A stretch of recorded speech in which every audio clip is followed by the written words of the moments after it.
দর্শক, নির্বাচনের তফসিল যখন ঘোষণা করা হলো তখন নির্বাচন নিয়ে নানা ধরনের সমীকরণ আলোচনা হবে, আলোচিত হবে, যোগ বিয়োগ হবে, গুণ ভাগ হবে, অনেক কিছুই হবে, এটাই স্বাভাবিক। কিন্তু নির্বাচনের তফসিল ঘোষণা করার সাথে সাথে একটি ব্যাপার আলোচনায় চলে আসলো, সেটা হচ্ছে তারেক রহমানের লন্ডনে উপস্থিতি। এবং গণমাধ্যমে অলরেডি নিউজ হতে শুরু করেছে তারেক রহমান লন্ডনে থেকে কি ভোটার হতে পারবেন এখন, কিংবা লন্ডনে থেকে কি নির্বাচনে প্রার্থী হতে পারবেন। এই আলোচনাগুলো গণমাধ্যম শুরু করে দিয়েছে। এই আলোচনাগুলো বিএনপির জন্য লাভের আলোচনা হচ্ছে নাকি ক্ষতির আলোচনা হচ্ছে সেটা হয়তো বিএনপি রাজনৈতিকভাবে ভালো বুঝবে। তবে এই আলোচনাটা শুরু হয়েছে, একটি গণমাধ্যম এই আলোচনাটা সামনে এনেছে এবং তারা নির্বাচন কমিশনের সঙ্গে কথা বলে বোঝানোর চেষ্টা করেছে যে তারেক রহমান লন্ডনে থেকে ভোটার হতে পারবেন কিনা, সেই সুযোগ আর আছে কিনা, কিংবা বাংলাদেশের নির্বাচনে তিনি প্রার্থী হতে পারবেন কিনা তিনি যদি দেশে নাও ফেরেন, কিংবা না ফেরার মতো বাস্তবতা এখনো থেকেই যায়। কি বলছে গণমাধ্যম, কি ইকুয়েশন দাঁড়াচ্ছে, চলুন একটু জেনে দেখি। কারণ এই মুহূর্তে নির্বাচনকে কেন্দ্র করে সবথেকে বড় তারকার নাম অবশ্যই তারেক রহমান। থাকবেন পলিটিক্স টিভির নিয়মিত আয়োজনে।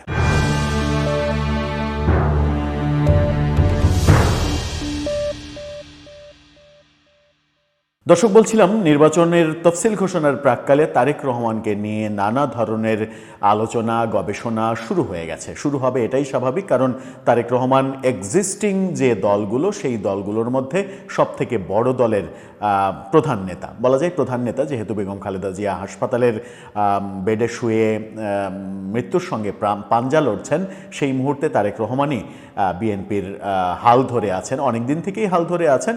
এখন বাস্তবতা তৈরি হয়েছে যে তারেক রহমানই বিএনপির একমাত্র নেতা হয়ে গেছেন। তারেক রহমান যখন লন্ডনে অবস্থান করছেন তখন তিনি লন্ডনে থেকে ভোটার হতে পারবেন কিনা, বাংলাদেশে তিনি নির্বাচনে অংশগ্রহণ করতে পারবেন কিনা, সেই প্রশ্নটা এখন গণমাধ্যমের বড় প্রশ্ন হয়ে উঠছে। বড় প্রশ্ন হয়ে উঠছে এই কারণেই যে লন্ডনে ভোটার হওয়ার, মানে প্রবাসী, লন্ডনে যারা প্রবাসী তাদের যে আনুষ্ঠানিকভাবে দূতাবাসের মাধ্যমে ভোটার হওয়ার সময়, সেই সময় চলে গেছে। বাংলাদেশের অভ্যন্তরেও গত 31শে অক্টোবর ভোটার হওয়া কিংবা ভোটারের মানে ট্রান্সফার হওয়া, বিভিন্ন জায়গায় এক জায়গার ভোটার আরেক জায়গায় যাওয়া, এই ব্যাপারগুলোর তারিখ শেষ হয়ে গেছে গত 31শে অক্টোবর। নিয়ম অনুযায়ী, নির্বাচন কমিশনের সাধারণ নিয়ম অনুযায়ী এরপরে 31 অক্টোবরের পরে নতুন কেউ ভোটার হতে পারবেন না, কিংবা নতুন কেউ ভোটার এলাকা পরিবর্তনও করতে পারবেন না।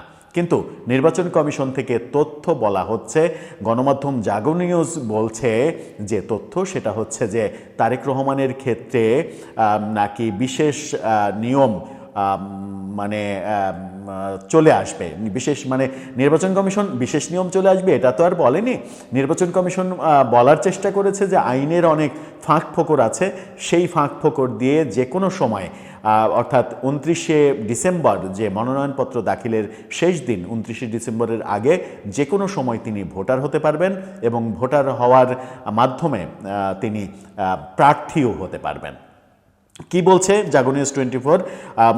তাদের শিরোনামে বলছে তারেক রহমান চাইলে লন্ডনে বসেই ভোটার ও প্রার্থী হতে পারবেন। সেখানে বলা হচ্ছে যে সব জল্পনা কল্পনার অবসান ঘটিয়ে তফসিল ঘোষণা করা হলো। 12 ফেব্রুয়ারি ভোট হবে। তফসিল ঘোষণা করেন প্রধান নির্বাচন কমিশনার। নির্বাচনে জাতীয়তাবাদী দলের ভারপ্রাপ্ত চেয়ারম্যান তারেক রহমান ভোটার বা প্রার্থী হতে পারবেন কিনা তা বহুদিন ধরেই সংশয় রয়েছে। ইসি কর্মকর্তারা জানান, গণপ্রতিনিধিত্ব আদেশ, সংবিধান এবং ভোটার তালিকা আইনে ভোটার ও প্রার্থী হওয়ার যেসব যোগ্যতা ও অযোগ্যতার কথা বলা আছে সেগুলো লঙ্ঘন না হলে তারেক রহমানের ভোটার বা প্রার্থী হতে কোনো বাধা নেই। ত্রয়োদশ জাতীয় সংসদ নির্বাচনে প্রার্থী হতে চাইলে তাকে 29 ডিসেম্বরের মধ্যে ভোটার হতে হবে, একই সঙ্গে জমা দিতে হবে মনোনয়নপত্র। কিন্তু নির্বাচন কমিশন আগেই বলেছিল যে 31শে অক্টোবর ভোটার হওয়া কিংবা ভোটারের মানে জায়গা পরিবর্তন করা এগুলোর মানে সময় পার হয়ে গেছে, এরপরে আর নতুন করে কেউ ভোটার হতে পারবেন না। কিন্তু এখন তারেক রহমানের ব্যাপারে তারা বিশেষ আইনের কথা বলছে।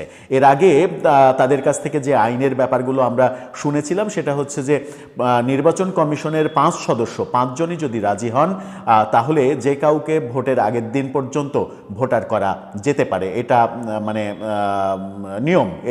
এই ব্যাপারটা তারা বলতে চেয়েছেন। তফসিল মানে ভোটের আগের দিন না, তফসিল ঘোষণার আগের দিন পর্যন্ত। এখন বলছেন মনোনয়নপত্র জমা দেওয়ার আগে পর্যন্ত হতে পারবেন। তাহলে কি মানে এটা নির্বাচন কমিশন এটা বলতে চাইছে যে রাজার জন্য এক আইন, প্রজার জন্য এক আইন, এরকম ব্যাপার কি মানে বলতে চাইছে? আমরা এই ব্যাপারটার সঙ্গে পরিচিত হয়েছিলাম সত্যজিৎ রায়ের হীরক রাজার দেশে সিনেমাতে। হীরক রাজার দেশে হীরক রাজ আইন প্রণয়নের ক্ষেত্রে আইনমন্ত্রীকে যখন বলেন তখন আইনমন্ত্রী এবং তার যে ঠাকুর তারা কিন্তু বলেছিলেন যে রাজার জন্য এক আইন, প্রজার জন্য এক আইন, এর জন্য এক আইন, ওর জন্য এক আইন, আইন সবার জন্য সমান নয়। হীরক রাজার দেশের যে আইনি কাঠামো সেই আইনি কাঠামো কি মানে আমাদের দেশেও প্রযোজ্য হবে? আলোচনাটা বোধহয় একটু কঠিন হয়ে যাচ্ছে।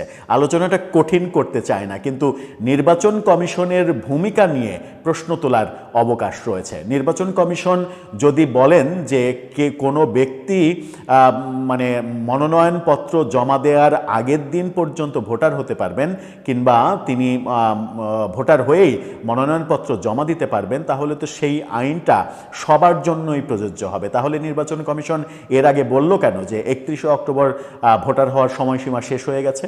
তাহলে আগের অবস্থানটা ভুল ছিল। যদি এখনকার অবস্থান সঠিক হয় তাহলে আগের অবস্থান অবশ্যই ভুল ছিল। কিন্তু এই যে তারেক রহমানকে দেশে ফিরতে না দেয়া কিংবা তিনি দেশে ফিরতে পারছেন না, লন্ডনে অবস্থান করছেন, এর পেছনে বাংলাদেশ থেকে ষড়যন্ত্রটা করছে কে? কোনো বিশেষ দল কিংবা কোনো বিশেষ গোষ্ঠী, কোনো বিশেষ বাহিনী? কেউ কি এই ধরনের কার্যকলাপে লিপ্ত রয়েছে যে তারেক রহমান যেন কোনোভাবেই ফিরতে না পারেন, যেন বিএনপি ক্ষতিগ্রস্ত হয়, বিএনপি যেন ইলেকশনে তাদের পুরোপুরি শক্তি কাজে লাগাতে না পারে, তাতে করে অন্য দলের যেন লাভ হয়, এরকম পরিকল্পনাতেই কি তারেক রহমানের ব্যাপারে এই ধরনের পরিকল্পনা কিংবা ষড়যন্ত্র তৈরি হচ্ছে? তারেক রহমানের ব্যাপারে যদি শেখ হাসিনার আমল হতো তাহলে একটা কথা বলার ছিল যে শেখ হাসিনা নানাভাবে ষড়যন্ত্র করে তারেক রহমান কিংবা বিএনপিকে দমিয়ে রাখার চেষ্টা করেছেন। অভিযোগ তো আছেই যে শেখ হাসিনার 15.5 বছরের তারেক রহমান ফিরতে পারেননি, ফিরতে তাকে দেয়া হয়নি। যদিও তিনি ফিরতে চেয়েছেন কিনা সেটাও একটা ব্যাপার, কিন্তু তাকে ফিরতে দেয়া হয়নি। এটার বাস্তবতা বাংলাদেশে মামলা, মোকদ্দমা, জেল, এই ব্যাপারগুলো তো ছিলই। এই ব্যাপারের জন্য তিনি ফিরতে পারেননি। কিন্তু এখন তার সেই ব্যাপার নেই। এখন এই সরকারের আমলে তার নামে যতগুলো মামলা ছিল, যত সাজার ব্যাপার ছিল, সব কিছু তো আদালত থেকে বেকসুর খালাস হয়ে গেছে, সব কিছু বাতিল হয়ে গেছে। তাহলে তার আসার ক্ষেত্রে সংকটটা কোথায়? ষড়যন্ত্র তো কারা করছে? সেই তত্ত্বের গবেষণাটা সব থেকে বেশি হওয়া উচিত আমার মনে হয়। আর নির্বাচন কমিশনের আইনের ধারা যদি তারেক রহমানের জন্য যেটা বলছেন সেটা আমার মনে হয় যে একটা সাধারণ মুটে মজুর রিকশাওয়ালা তার জন্যও একই আইন প্রযোজ্য হওয়া উচিত। কারণ সেই বাংলাদেশটাই আমরা চাই যে বাংলাদেশে সবাই সমান অধিকার মানে ভোগ করবে, কেউ বেশি কেউ কম এরকম অধিকারের কবলে কিংবা এই অধিকারের জাতাকলে পিষ্ট হবে না। সাধারণ মানুষ একটা আইন মানবে, রাজা আর একটা আইন মানবে, মন্ত্রী আর একটা আইন মানবে, এটা তো হতে পারে না। এটা কোনো সভ্য দেশের আইনের কাঠামো হতে পারে না। যদিও আইন কি বলছে একটু জেনে দেখার চেষ্টা করে। ভোটার তালিকা আইনে যা বলা হয়েছে, ভোটার তালিকা বিধিমালার 11 বিধির উপবিধি 10 অনুযায়ী কোনো বাংলাদেশি নাগরিক বিদেশে বসবাস করলে তিনি প্রবাসে বা দেশের ভোটার হওয়ার জন্য ফর্ম 2 পূরণ করে দেশে বা সংশ্লিষ্ট দেশের রেজিস্ট্রেশন কর্মকর্তার কাছে অথবা অনলাইনে আবেদন করতে পারেন। ভোটার তালিকা আইনের 15 ধারা অনুসারে কমিশন যে কোনো সময় তালিকাভুক্ত হওয়ার যোগ্য ব্যক্তিকে ভোটার তালিকায় অন্তর্ভুক্ত করতে পারবে।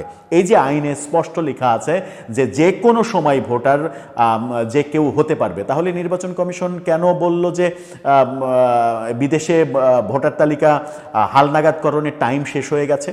মানে যুক্তরাজ্যে যারা আছেন তাদের টাইম শেষ হয়ে গেছে, তারা এখন আর দূতাবাসে যোগাযোগ করে, আমার এক্স্যাক্টলি তারিখটা খেয়াল নাই, এটা সম্ভবত অক্টোবরেরই কোনো একটা তারিখ, যে তারিখটা শেষ হয়ে গেছে, কিংবা নভেম্বরের কোনো একটা তারিখ, সেই তারিখটা তারা বলেছিল যে এই তারিখ পর্যন্তই দূতাবাসের মাধ্যমে ভোটার হওয়া যাবে। কিন্তু আইন বলছে বিধিমালার 11 উপবিধির 10 এবং বিধিমালা 15-তে, ভোটার তালিকা আইনের 15 ধারাতে স্পষ্ট বলা হচ্ছে যে যে কোনো সময় একজন ভোটার হতে পারবেন যথাযথ প্রক্রিয়ায় আবেদন করে।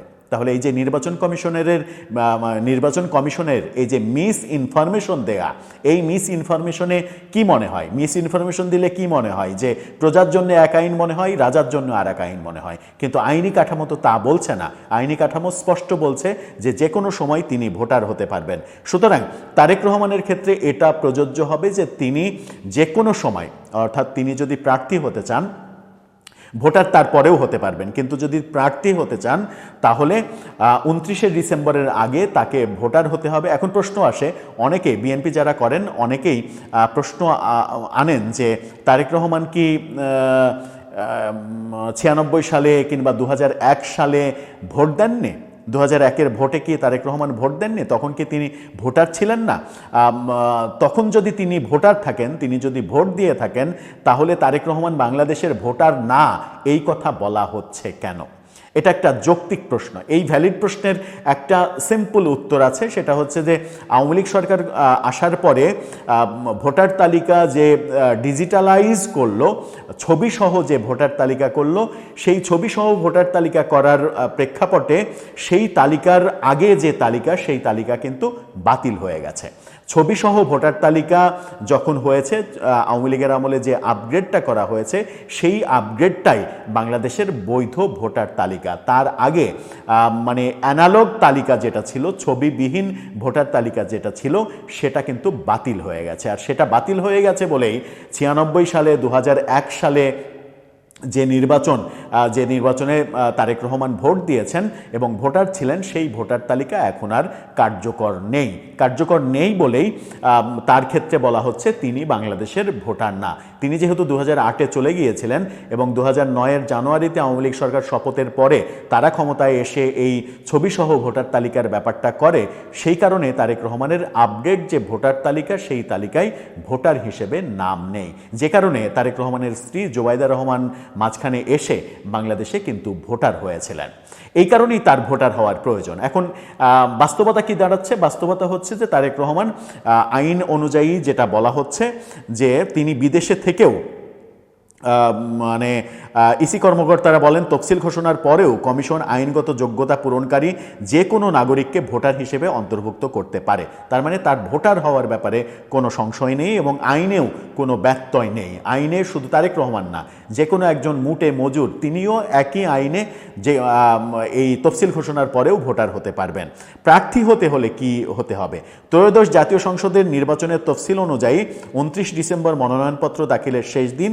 গণপ্রতিনিধিত্ব আদেশ অনুযায়ী কেউ সংসদ নির্বাচনে প্রার্থী হতে চাইলে মনোনয়নপত্র নিজে অথবা প্রস্তাবক বা সমর্থকের মাধ্যমে স্বাক্ষর করে রিটার্নিং কর্মকর্তা বা সহকারী রিটার্নিং কর্মকর্তার কাছে জমা দিতে হবে। তার মানে হচ্ছে যে প্রার্থী হিসেবে তাকে মনোনয়নপত্র নিজেকেই জমা দিতে হবে এমন কোনো আইন নেই।